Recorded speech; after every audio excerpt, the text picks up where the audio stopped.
You'll want to sit down for this." Aunt Lynn's voice was steady, but her thumb traced the edge of a single sheet of paper, the motion tight and restless. For a moment, the air in the room changed something, and her eyes warned that whatever she had uncovered could unravel decades of trust.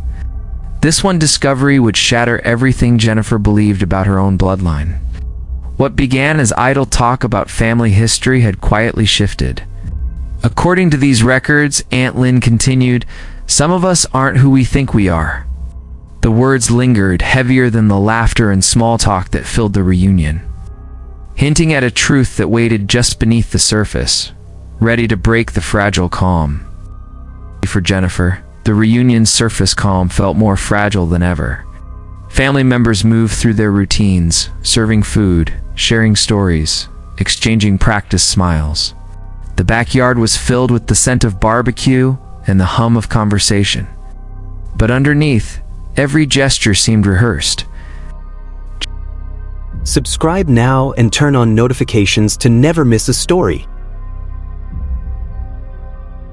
Jennifer watched her uncle's hand tighten around his whiskey glass, his laughter too loud, his eyes never quite meeting anyone's gaze.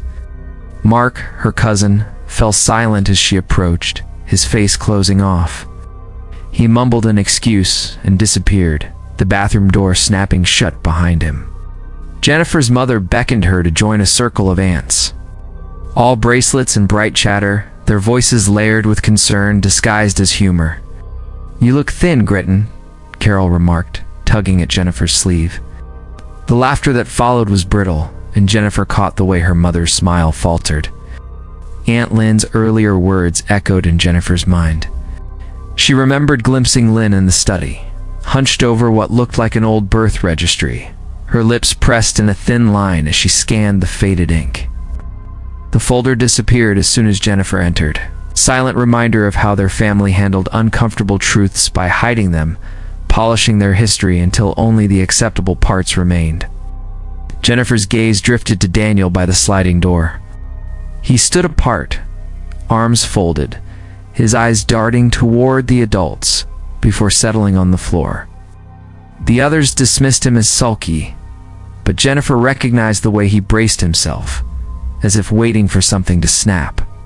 She knew that feeling, the anticipation of a blow that never quite landed, the constant vigilance that came from living with secrets, her father's recent hospital stay, the unexplained scars. The way he avoided questions about the past, all of it, had left Jennifer uneasy, suspecting that the family's troubles ran deeper than anyone admitted. The afternoon pressed on, conversation rising and falling in uneasy waves. When Jennifer's father refilled his drink, the room quieted. No one mentioned the hospital bracelet still peeking from beneath his sleeve. Michelle, Jennifer's sister, hovered nearby, always ready to steady him. Their father's insistence that everything was fine rang hollow, and Jennifer felt her own doubts harden. Suddenly, a tray of deviled eggs crashed to the floor, sending porcelain and yolks skittering across the hardwood. The room stilled. In that pause, Michelle whispered, "It's time." No one moved to clean up. Daniel stepped forward, glass crunching beneath his sneakers as he reached into his pocket. Jennifer's father opened his mouth, but Aunt Lynn's raised hand stopped him. The air grew thick, every eye fixed on what would happen next. Jennifer's heart pounded as the grandfather clock in the hallway sounded, each chime stretching the silence. Daniel faced the room, holding something Jennifer couldn't quite see. The moment teetered, everyone caught between the comfort of their old stories and the threat of something new. Then, in the hush, Daniel spoke, and the carefully maintained normalcy began to slip, giving way to the truth that had waited for its moment. Aunt Lynn's voice cut through the charged quiet, her words measured but unyielding. "There's something you all need to hear." She didn't flinch when Jennifer's father shot her a warning glare, his hand gripping the edge of the table so tightly his knuckles blanched. The tension between them was almost physical, the kind that made everyone else shrink back into their seats. "It's been 30 years, Lynn said, her eyes fixed on him. "They deserve to know the truth about him." "Oh, The word him didn't need clarification. Every family story circled back to Grandpa Collins, the man whose portrait hung above the mantel, whose legacy shaped every gathering. The stakes were suddenly clear. If Grandpa's past was different than they'd believed, it meant everything from inheritance to their sense of belonging was at risk. The foundation of their family, both legal and emotional, was about to shift. Daniel stepped forward, breaking the standoff. He held the photograph, its edges worn from being handled too many times. "I'll say it." His voice was unsteady, but determined. Grandpa had another family before Grandma. Jennifer's breath caught in her chest, her heart pounding so hard it almost drowned out his words. The photo trembled in Daniel's hand. Younger Grandpa, arm around a woman in a floral dress, a small boy grinning between them. The child's smile was eerily familiar, echoing Jennifer's own childhood photos. For a moment, Jennifer couldn't move, her mind racing to make sense of what she was seeing. Everything clicked into place: the unexplained silences, the locked trunk in the attic, her father's annual absences. The numbers added up. 30 years ago, just before Grandpa married Grandma, the respectable naval officer had built his new life on a hidden truth. And now that truth threatened to unravel decades of trust. "You knew." Jennifer's voice was barely audible, but her father's averted eyes confirmed it all. The room erupted. Aunt Carol began to cry. Mark hunched over his phone, searching for answers. Jennifer's mother sat rigid, folding her napkin into smaller and smaller squares, her movements mechanical. Michelle stared at the photograph, her expression unreadable. "This explains the money," she said quietly.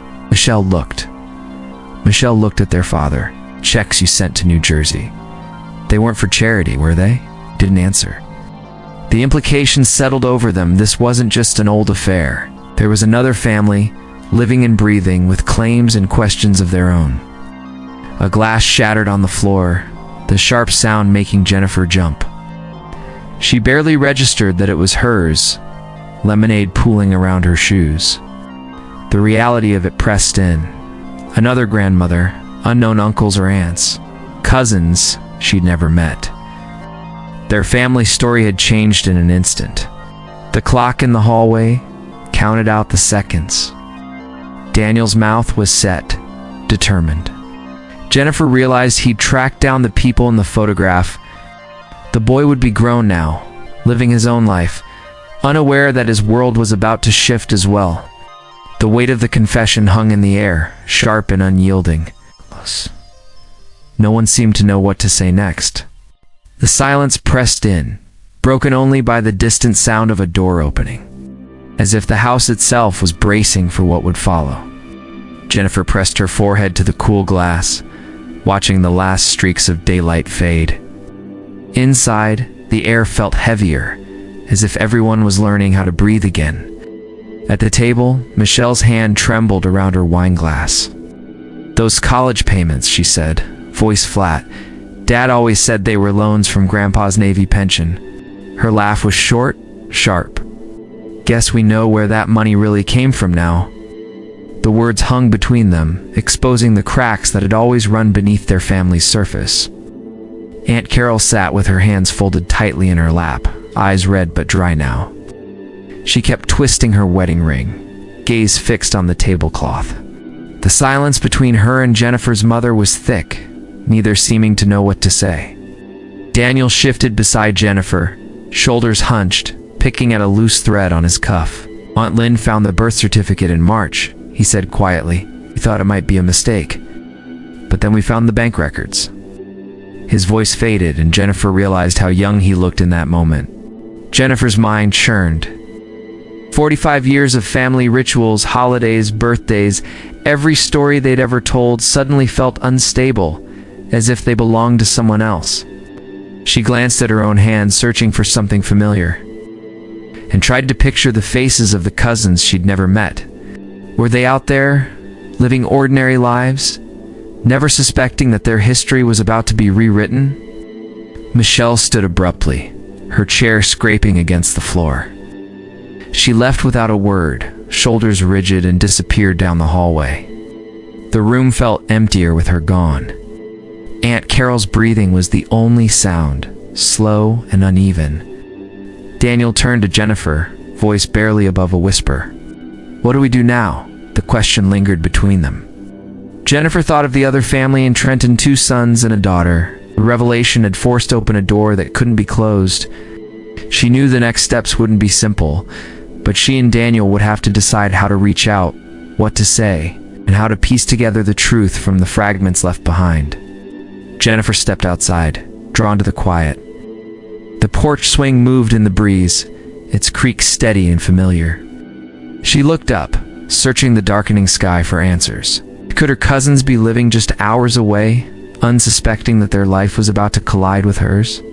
Jennifer stared at the stars, their cold light indifferent to family disasters. The murmur of arguing voices still leaked through the kitchen window, Michelle demanding answers. Aunt Lynn's weary defenses, the occasional slam of a cabinet, breath formed tiny clouds in the night air. Everything familiar had shifted. Even the constellations she'd traced since childhood now looked like different stars. Inside, the family that spent decades pretending would either fracture or rebuild tonight. Somewhere between confession and aftermath, Jennifer found an odd relief. At least the pretending was over. The truth, however messy, felt lighter, even as it complicated the story of who she was. Sometimes the search for identity brings both answers and new questions. Have you ever discovered a secret that changed your family? Share your story in the comments below. If you found this journey compelling, consider liking or subscribing for more stories about the complexities of family and identity. Don't forget to hit that subscribe button and stay tuned for more exciting content. Thanks for watching, and we'll see you in the next one.